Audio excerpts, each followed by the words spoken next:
to do in this section, since I've spent a lot of time talking, I want to hear a little bit from all of you, where you're at, what you're doing, and apply some of the things that we've been talking about. So in order to do that, I want to first start with our bias. Now, again, sometimes people will say, well, I don't really have a bias. If you say you don't have a bias, then you don't know yourself very well, because we all have a bias, right? So I want to just do a quick little exercise, and usually I have people just kind of yell this out, but tonight, because of a smaller group, I'm going to ask you, I'm going to put some slides up on the screen. You have them in front of you on your sheet. Everybody has a handout? Okay. I want you to jot the first word that comes to your mind. No filter. In psychology, we call this just kind of stream of consciousness. It's the first thing that comes to your mind. You can share it or don't share it. You might think it's appropriate or inappropriate and you don't want to share it. I only care that you put down an honest first answer. Do not overthink this, okay? First thing that comes to your mind.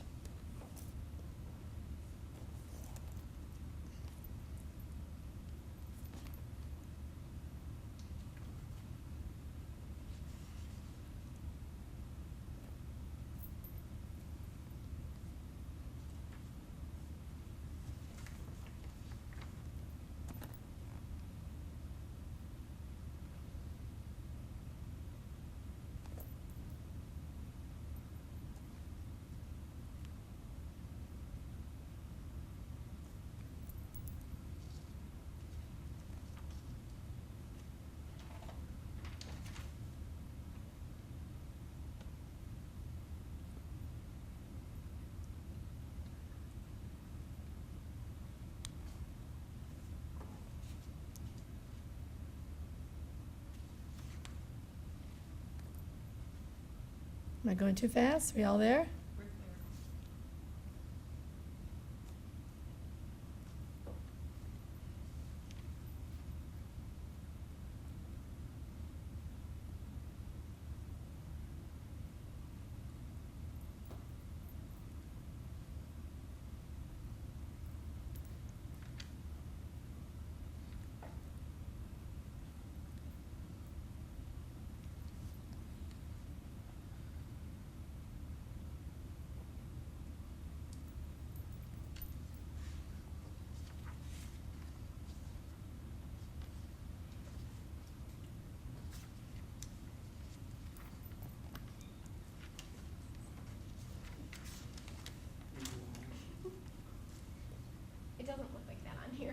Oh, it doesn't? Okay. Looks much better up there, right?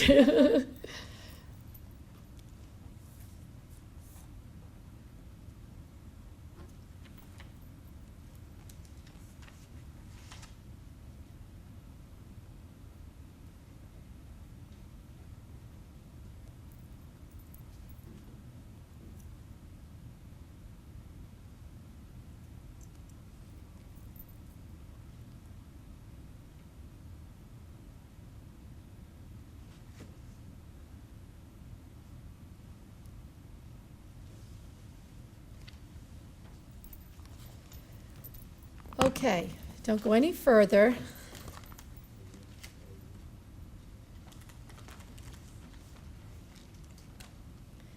All right, for those of you who are comfortable, we're going to go through them. I want you to tell me what your thoughts were when you saw this slide particularly. What was the first thought that came to your mind? Old and sad. Lonely. Elderly. If you had a choice to provide care, would you want this person on your unit? Yes. Everybody, yes. Okay. Screaming. Screaming? Loud? I guess screaming. Okay.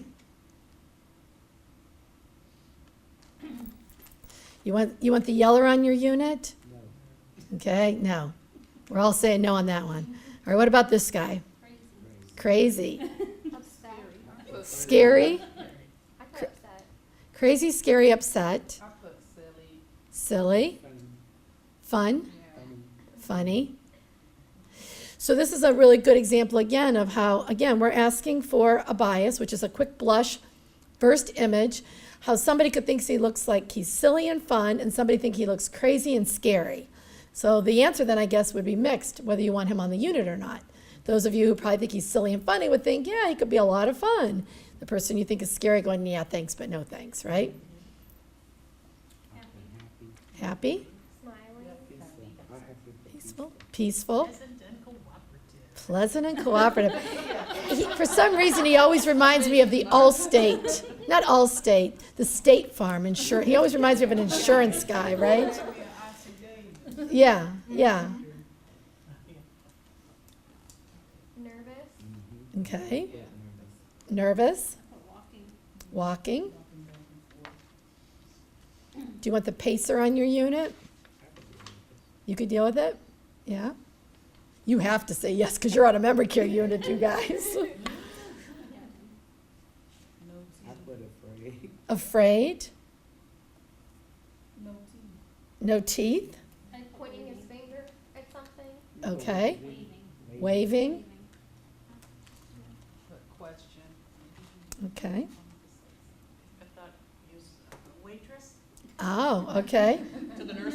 Yeah, right. Okay. Do you want this gentleman on your unit? Sure, we'll let him in. All right. Shocked. Shocked. Angry. Angry. Scared. Scared. I put crazy. Crazy. So again, depending on your perspective, either this guy is afraid of you and in need of being consoled, or is scary that you need to be mindful and protective of yourself. So really, again, on quick blush, we all have a bias. We have something that inside of us says, stay away, come near. Okay, smiling, we know. Happy. I put Funny, laughing, Missing teeth. missing teeth, and you think he's agitated. Yes. Okay, I put Yeah, I was confused by the facial expression. You could go either way. okay, okay. I put Wet, embarrassed. embarrassing, diaper, Happy. okay. Do you want her? Yes. sure. Any chance that maybe she's the one who's going to take the swing at you when you put her in the shower? Exactly. Quiet. Okay. Spunky, I put mental. mental, combative, Unhappy with someone. okay. Nobody put shy. Shouldn't conjure up a shy says. Okay. You want her? Yeah? Combative. Smile on her face. Yeah. Some of you are up for the challenge and want that feisty lady, and some are going, no, no thanks, no thanks. Stern. Agitated, bold, stern, I put okay. confident. Confident, Sad. Happy. sad, melancholy, lonely, ooh, judgmental. Okay. She's going to give you that finger in a different way, right? All right, what about sexual? Yeah, I couldn't think I of don't it. know what to think. Okay, I don't know what to think. okay. Well, you're a tame group because you should hear some of the things I've heard about sexual. Sometimes people are describing people in their lives and positions and, you know. Oh my. All right, what about this one? Aggressive. Okay, so how many of you know somebody who's manipulative personally in your life? You like them? Okay, describe a manipulative person to me. To me, they're always sitting around sliding. They're plotting, Angles. they're looking for the angle. Okay, They know how to get what they want. okay, Children, your kids. okay. Children, kids, okay, Oh, wow. You know, when I hear nurses say a lot about patients, certain patients, oh, she's so manipulative or whatever, I don't get it. yeah, I mean, I don't see it. yeah, I'm they see it. Yeah. And I just. So you're singing my I'm song. thinking, am I stupid? Am I like a pushover? No, I think actually you're a sensitive care provider, and here's what I'm going to say about that. So, full disclosure, I've worked with Regina in the past, so she knows what I'm about to say. This is my soapbox. So as I said again, I'm trying to give you a sense of when it's my bias and when it's something that's really based in science. This is not only my bias, it's accurate, but. So this is the one word that when I do dementia training on a floor that I really think should be banned. It has no place. And why? For the very reasons of what all of you described. In order to manipulate, I gotta have some cognitive skill sets, right? I gotta know what makes you mad. I gotta know how to get my needs met without outwardly saying it. I have to know how to work things, and all of that takes some cognitive energy, right? So it's very convenient for me when I hear a staff member say, she can't do this, she can't do this, she can't do this. She's manipulating us, because the two don't go together. Now, I will say, and again, I'm not naive to the fact that I've worked in memory care units for many years, we certainly know that residents know how to get their needs met. They have to figure out how to survive. If I can't tell you that I need to go to the bathroom, and the only thing I can do is do this, and then eventually you figure out that just before she started banging her hand, she was squirming in her seat and thinking, I think she needs to go to the bathroom. Was that my manipulation? I mean, I guess technically we could say I was trying to figure out how to get my needs met, which was to be toileted. But manipulation in our society today has such an ugly connotation. I never ask anybody if they know somebody in their life who's a manipulator, that anybody ever says, yes, and oh my God, she's a wonderful person. I really love her. Usually it's my mother-in-law, it's somebody that I'm really not fond of. Because manipulation has that very ugly connotation that says, you're all about yourself, you're trying to figure out how to get to me by getting your needs met. It's selfish, it's conniving, it's uncomfortable, it's unpleasant.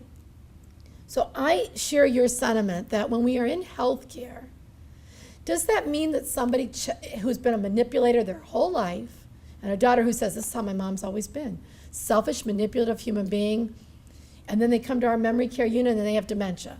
I'm not naive to think that maybe that person still has some of their selfish, manipulative qualities. But as a care provider, it doesn't serve any good purpose as the person providing the care to assume, to label what they're doing as manipulative. Because what happens? If somebody's manipulative, we already don't like them. And back to what my whole exercise here was about, our bias. If it's somebody that we think is pretty manipulative and we don't like them, I don't care what kind of good, kind-hearted care provider you are, it affects your care. You're human beings, right? So I think it is really important, and why I spend a fair amount of time on all of those slides, to say we have a bias, we have a belief system. It is our challenge to figure out what that is, to be insightful about it, and then to manage it. It is not our patients' or our residents' responsibility to figure it out for us. Now, is there certainly behavior, particularly on a memory unit, that can push a person beyond pushing? I have seen residents, and maybe you've been the brunt of some of those, that have had some of the worst racial slurs leveled at them. That if it was somebody anyplace else in your world, not really sure you'd turn the other cheek or take that, right? We've had people insult people on a unit. You know, you get your fat behind out of here, and, you know, you're blank, blank, blank, and it's really easy then to go, I'm not taking care of this person, or to develop a sense of dislike. The biggest challenge is to be able to say, all right, I'm going to move past what I just heard and know that it's really not personal. I'm going to look right through that skull and look into that brain. What's happening to this person? Maybe they were a racist their whole life, a manipulative, conniving person, but what sits right before me is somebody with advanced Alzheimer's disease, and that's what I, as a care provider, am operating with. So it is really the challenge, and it's why any of you have ever heard me speak, and again, I know that This is a clear statement, I think, that I share. I have worked on the acute care side, I have worked on the post-acute care side, I've worked in memory care for the better part of 20 years. I really firmly believe that while our nurses and our aides in an intensive care unit works very hard, it's life and death. People in the emergency room, it's fast, critical, paced thinking. But all of that said, I don't think that there's another place in a facility that requires the highest professionalism, that's the most challenging work, is what you find in a memory care unit. And that's why when I train, I will say, you have to take an honest, hardcore look at yourself. Not everybody is designed to work in a memory care unit. At the end of the day, we all have to look at ourselves and go, I'm not really cut out for this. I don't have the patience for that. Or I know myself, I need somebody to say please and thank you, or be appreciative. Again, if I'm in the intensive care unit and you fixed my pillow and you brought me my pain medicine and I'm saying to you, thank you so much, I feel better, and you're getting something in return for the care that you're providing. We're human beings. In a memory care unit, it's give, give, give, give, give, give, give. You're not getting that back. You got to find some other way to say what's satisfying in this for me. It is why I genuinely, whenever I talk to groups across the country, I really believe that to be an aide, to be in housekeeping, to be in nutrition, to be in nursing, to be part of that interdisciplinary team taking care of our most fragile is really the people who we should be applauding, because it is hard work for all of the reasons that we've been talking about. All right. Now I want to talk a little bit about when you're providing care, and again, this is a caregiver bias that we're talking about. How many of you have a reaction or have a thought about the use of endearing terms like honey, sweetheart, baby, darling? Go ahead. Share your feelings. Oh, yeah, that's awful. Is I it? mean, oh, yeah, I think Can we ever make an argument that it's not awful? so. And there's no right or wrong answer on this. This is open for dialogue for all of you to share your opinions on this. I say Like if they can't remember your name or anything, it's okay. They're trying to make it personal or something. You mean when they're calling you honey? Yeah. What about when you're calling them honey? Oh, okay. I'm talking about you as a caregiver saying, honey, it's time for your shower. No, I used to think it was okay Mm-hmm. until a nurse got in trouble for it. Okay. Someone that was over me got in trouble for it. Okay. I'm old school, so the way we grew up, you always addressed your elders with Right. Miss, Mrs. Mr. Mm-hmm. Your name, not honey and dear and that type of thing. It's disrespectful Okay. from the way I was brought up and most of the people that I know in my family and culture. Mm-hmm. You just don't do that. Okay. I think it depends sometimes on the situation, because you'll have residents that will respond better Mm-hmm. I if thought you it was call them soothing. a certain name, Yeah, like you know, sweetie, or, something. you know, we have nanny, we have auntie. I mean, Mhm. that's what they respond to, so. Mm-hmm. And that's why I think it's an important conversation, and why I'm not saying to you there is a right or wrong. I think that we have to look at our goal. And obviously, the overarching goal is to preserve dignity in people who daily are losing their ability to do so many things that strips them away of the basic core of their dignity. But I also think that to say that there is a hard and fast rule, I think we have to really look at how does that work. So for me, the way to answer that question is to always start with, when a person first comes to us, is to start with the family. You know, what would your dad like us to call him? Now, this will change over time. I'm not saying, because again, as you all know in memory care, what worked an hour ago may not work the next hour, so you have to certainly be very flexible. But I'm giving a framework that when it comes to, you know, if Dr. Jones was the pediatrician in the community and he was Doc Jones forever, and then Doc Jones hits our floor and he suddenly becomes sweetie, darling, baby, honey, because it's convenient and comfortable for us, because again, let's be honest, they become like family because you're taking care of them day in and day out, doing the most intimate of care. So there's a relationship that develops. And with relationships becomes a sense of familiarity. And with familiarity becomes more of those, okay, honey, what's up with you today? We use that because we're comfortable, we feel familiar with the person.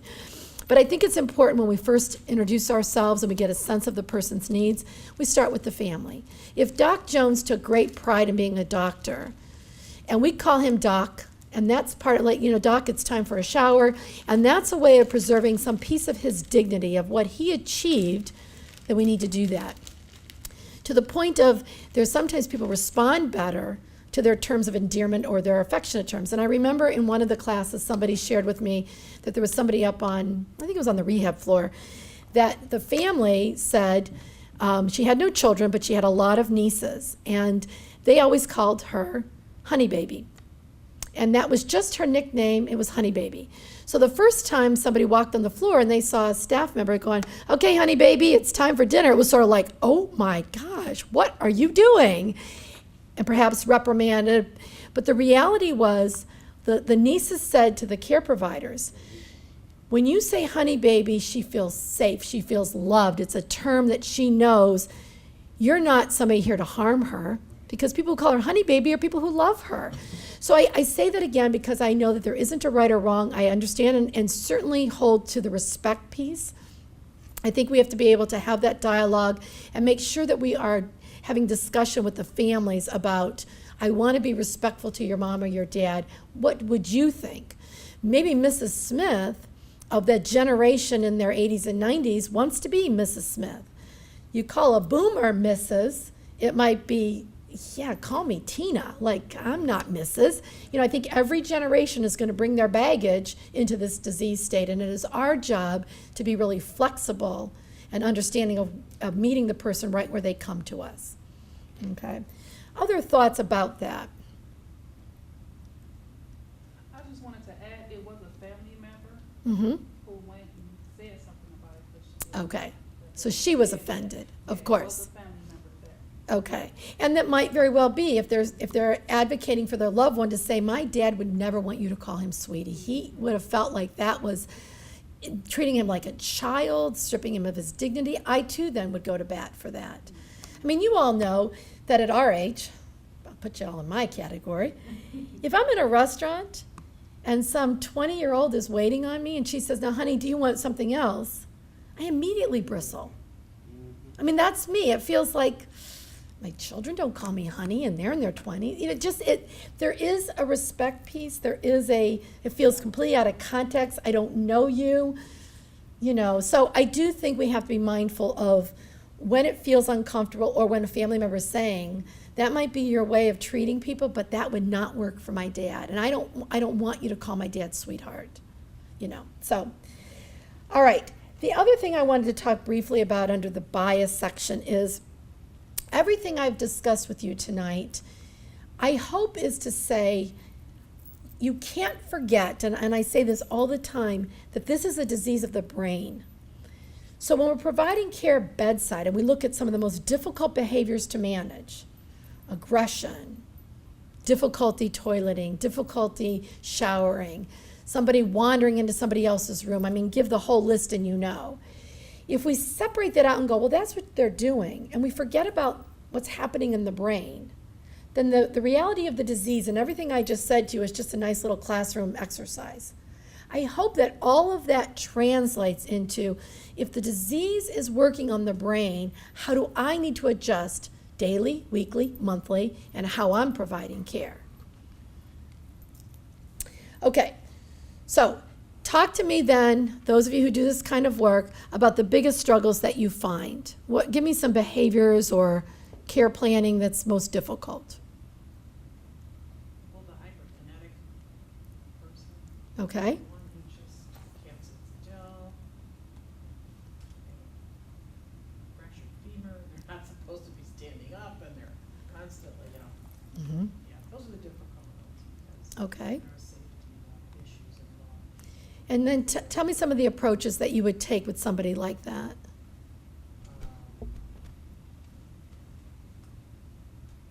Well, if there are nurses in the nurses' stations charting, then they sit in there with the nurses. So we keep them with people, Mm-hmm. keep them engaged, distracted, stimulated in other ways. Okay. You know, you go through the whole litany of, do they need to go to the toilet, are they hungry, you know, and you go through those processes. And how would you know if they're hungry, if they need to go to the toilet, or if they have pain? What would you be looking for? It could be a real jumble. It's very difficult to know. I mean, you can ask, and if they're of a cognitive ability to be able to, you know, respond appropriately. Mm-hmm. But if they're not, then, you know, if they're in pain, you might see different facial expressions, grimacing of some sorts, moaning or other different noises than they usually would make. Okay. If you offered them food and they did, maybe that was it. Okay. I know it's hard to, that's very difficult. Yeah. Yeah. Anybody have thoughts for You learn that? something new every day with this. Mm-hmm. To deal with dementias, every day you learn something. Right. Right. One of the things that a term that we use a lot when we're talking about exactly what you're describing is antecedent behavior. So what we're really looking for is right before the incident, whatever that incident is, yelling out, you know, like when I use the example of banging, or the person who's standing, trying to get out of the seat.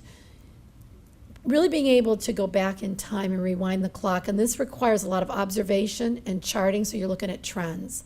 You're looking at if this person tends to do this certain time of the day, and they haven't been toileted in the last couple of hours, then that might be part of the antecedent behavior or the reaction that we're seeing. Certain facial expressions, things like that that you're really trying to track.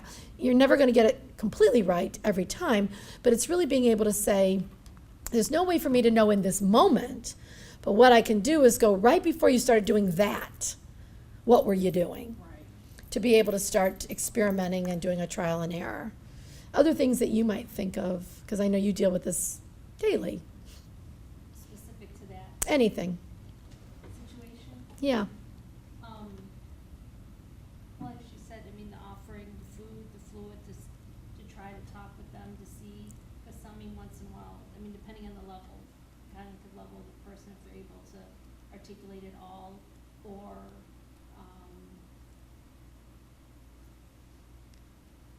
giving, you know, trying to engage them in something, you know, looking at a book, or, you know, something, if there's something that they have an interest in doing to sort of, you know, occupy their time for a short while, make sure they're medicated for pain. 'Cause a lot of times it's hard to pick up on, even, you know, you're not sure. Right. And if if they have a physical ailment, a lot of times, just to make sure that they're comfortable. Right, right. Well, And they this, also see a reason what's that? That's for true. the activity. I'm sorry? There's a reason for Right. the activity. Right. But this is the part, though, where it takes a village to really provide this care. And I use that example a lot where people will go, you know, if I'm on a unit and somebody will say, well, I don't know if they're in pain, that's kind of a nursing thing. Or, you know, if for nurses to go, well, I'm not really sure if they have to be toileted, the aides are taking care of that. Or somebody who's providing the nutrition who says, you know, I've noticed that when I do this, but, you know, I'm not a nurse, so what do I know? I really think the team approach is your best option. And in a unit that really functions like a team, they are really the premier unit. So for somebody to say, you know, I just want to draw it to attention to the team that when I am in cleaning Mrs. Smith's room, I've noticed in the last couple days, she's doing X, Y, and Z, where normally when I go in there, this isn't happening. Instead of thinking, well, I'm just here to empty the trash, what do I know? That you're presenting that back to the team, because every observation is important. Yes, And I'm sorry. that goes with the situation, we were going rounds, and when it happened, the resident was told that she was gonna be able to go to the bathroom, but her aide had left off the floor. And everyone knew that the aide had left off the floor, but no one was addressing the need that she needed to go to the bathroom. Mm-hmm. And so we had to go around and see who could assist that person irregardless of whether you were assigned that person, because Right. you wanted to maintain her dignity. Right. Because she was, she was cognitive, and she said, I've been waiting here and I've been waiting here, Mhm. and like you said, with that team effort, if people get out of the mind where it's not my patient, it's Right. not my assignment. Right. If that need is needed Right. at that time, to meet that need. And then there was another resident that I guess had been a little agitated, but what they found out that, she enjoyed music. And Mhm. so they started playing music, giving her headphones to listen to music, and that really calmed her down. Right. So it's just about, like she said, there's no one answer, and it's about trying to search and find out what address those needs and issues. Right. Absolutely. That's one thing I like about working in the memory care AL. I am the housekeeper, but I work with Regina, and we are like a family. We're a team. Like, she might be doing something else, and I'll notice one of the residents going down the hall, but if I see that they're about to something, like, well, I'll assist Mm-hmm. without making it, where I can bring harm, but I will also let her know. But I'm not Right. gonna be like, oh, that's what Regina, I'm like, Regina, I'm down here, Sandy's here, or, Ida's here, or whatever. Mhm. I like that unity that we have over there. Right. Not with just her, there's a couple other nurses, but Right. in a whole, we all work together. And I am the housekeeper, everybody knows it, but I will do what I Mhm. can to assist, and we all do. Yeah, and I like think that. that's critical, because there again, nobody can have eyes everywhere, but incidents can occur. And it's also about saying, I'm not stuck in my silo. Now, certainly, we're not going to ask you to pass meds, No.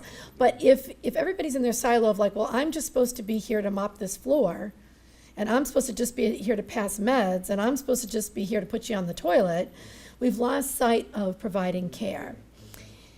One of the things that I like to draw attention to around some of these issues is, I'm often asked, well, what is like really the best dementia care tool that you could offer us on a unit?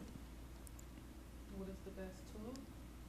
Like, what, people will ask me, like, really, what is the best thing we can do if you were going to teach us one thing? And I come back to this.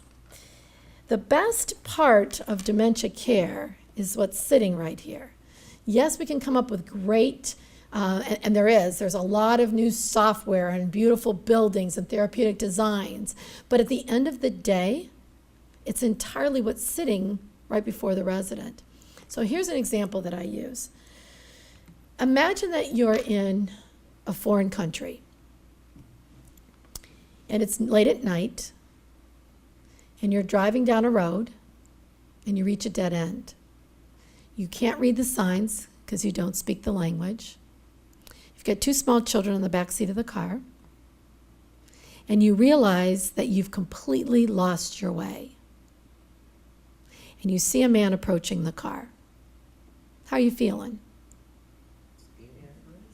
And what does that fear feel like?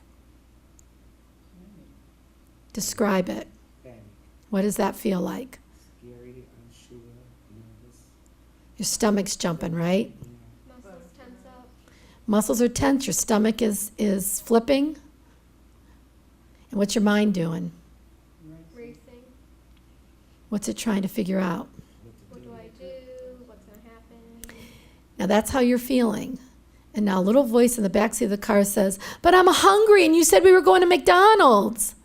What's the odds you're going to turn around and go, you know what, you're right, honey. I did promise you McDonald's. So let me figure out where we are. And as soon as I figure it out, we're going to get, right? Instead, you're going to turn around and what are you saying? Shut up! I got to think. I got to get us out of this. Oh my God, right? Because that's what we do when we're panicked. Because you just told me, your mind is racing. You're trying to problem solve. Your stomach is in knots. True panic releases adrenaline. You're not hungry. Guaranteed you're not hungry. Because the whole central part of the body, when adrenaline is released and cortisol gets into the bloodstream, you lose your appetite. I don't know anybody who's panicked who says, good steak sounds great to me, right? Because what's happening is blood is being distributed to where it needs to go, to your hands, to your feet. Because you're either going to run, you're going to face your danger. That is primitive. That is our fight or flight response, right? So now You've lashed out at the kids behind you, essentially told them what's for what. Now this guy's approaching your car. You got to make a decision. Is he going to help you or is he going to harm you? How are you going to decide? Because he's talking, but you don't understand the language. How are you going to decide, safe or not safe? I think you would look at his body movements, his approach. Even though you don't understand what he's saying, but your body movement tells you a lot. A person's body language. Okay, so you're going to look at their body language, how he's approaching Their you, face, and their face. What are you looking for in the face? calmness or looking, Concern. right. Okay, And you see his hands, are his hands in his pockets, is he carrying anything, is he? Because if I'm coming. okay, so you're gonna look at his face. If I'm You're gonna look to see where his hands are. You're gonna see how he's approaching you. What else? Tone in his voice. Excuse me? Tone in his voice. The tone in his voice. Now imagine that is the state that our people with dementia live in every minute of every day. Those with advanced disease, they don't understand what you're saying, most. Nothing around them looks familiar. When the fear rises up, they're not likely to say to you, please and thank you. They're going to yell. They're going to scream. They're going to defend themselves. They're going to push you away. The only way they're going to know, do I stop fighting and accept what this person's going to give me, is exactly what you've said. How's this person coming towards me? Where's their hands? What's the tone of their voice? What does their face say? This is your dementia tool. And that's why I say this is the hardest work to do, because let's be honest, you could be starting a shift, have your own struggles going on in your personal life, be exhausted, physically feel crummy, had a fight with the spouse or the children before you came to work. It's on your face, right? You're coming in to give me a bath, and what's all over your face is you've just played over that battle you just had with your ex or with somebody that you're not really fond of. You're not coming in all smiles and giggly, right? Because you're preoccupied. You're not even aware how you look, right? This job requires full awareness of yourself. In the hospital, I do some integrative medicine work, and we have a plaque that I have outside of every patient's room, and it says, pause, reflect, heal. Before you enter that room or provide care, you need to pause. And what's the pause? The pause is about, all right, I feel like crap, I'm hungry, I got a headache, and I'm gonna have to deal with this issue. I'm taking a deep breath, because if I go in like this task is gonna be very difficult. Reflecting on what you're here for. This is all you as my patient have, is how I'm gonna present myself. So I'm gonna put on my gown, putting on my gloves, I'm putting on my tools, which is really my whole face. Because if somebody comes in and they're smiling and their tone is pleasant and they're not rushed, it says safe. You come in, you're yelling something to your coworker, okay, come on, we have to do this, and you could hear it in your voice, and you're trying to be nice, but it's in your voice, right? You've just said, whoa, I don't know what you're saying, but you're the guy coming at my car that says, unsafe, warning, defend. Does that make sense? I want you to think about that. I want you to focus on that, because I think that is critical as you think about the kind of really important care that you're providing. And you can see then why not everybody's cut out for this. There's some people who say, no, I just want to kind of do the thing. I like the technical stuff. Let me do the technical things. Okay. I think we hit most all of these things. Let me see if there's anything left for me to touch on. Okay, I think I buzzed through the last part, because really all I wanted to point out here is, and we've talked a little bit about this, you can have great therapeutic rooms, and anybody who's ever been in a facility that has what we call a snooze-in room, that has multi-sensory environment, it's only as good as the people who are using it. Otherwise, it's just a really nice room.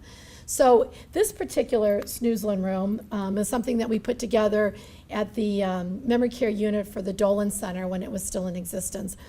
And the way that we used this was really in a more strategic way, where really the purpose was to have a staff member come in with a resident in a very structured way, allow them to be in that environment, and then observe and make note.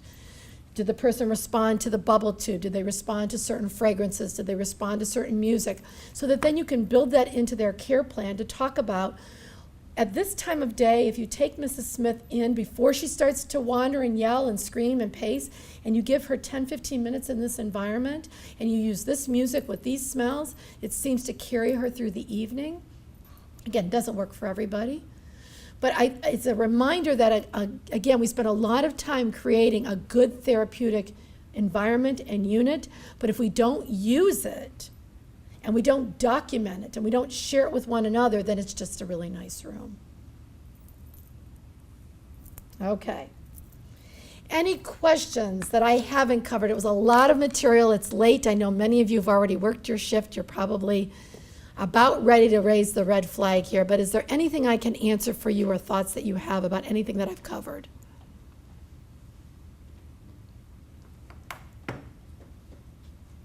All right. Then thank you, everybody. Thank you. Ooh.